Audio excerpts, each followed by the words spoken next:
നമസ്കാരം. കത്തോലിക്ക സഭയുടെ വിശ്വാസവുമായി ബന്ധപ്പെട്ടിട്ട് വത്തിക്കാനിലെ പോപ്പ് അംഗീകരിച്ച് പുറത്തു വന്നതായിരിക്കുന്ന ഒരു റിപ്പോർട്ടുണ്ട്. ഇതിനോടകം തന്നെ ആ വാർത്ത നിങ്ങൾ അറിഞ്ഞു കാണും.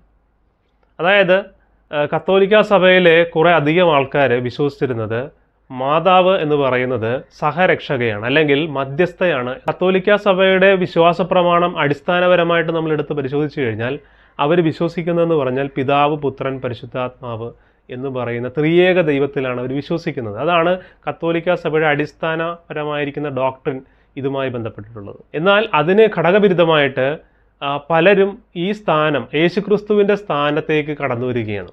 യേശുക്രിസ്തുവിനുള്ള ആരാധനയും യേശുക്രിസ്തു മാത്രമാണ് ദൈവത്തിനും മനുഷ്യർക്കും ഇടയിൽ ഏകമധ്യസ്ഥൻ എന്ന് പറയുന്ന ആ സ്ഥാനമൊക്കെ മാറ്റിയിട്ട് യേശുക്രിസ്തുവിൻ്റെ സ്ഥാനത്തേക്ക് മാതാവും അതുപോലെ തന്നെ പുണ്യവാളന്മാരും ഒക്കെ വരുന്നതായിരിക്കുന്ന ഒരു സ്ഥിതിവിശേഷത നമ്മൾ ഈ കത്തോലിക്ക സഭയിൽ കാണാനായിട്ട് സാധിക്കും.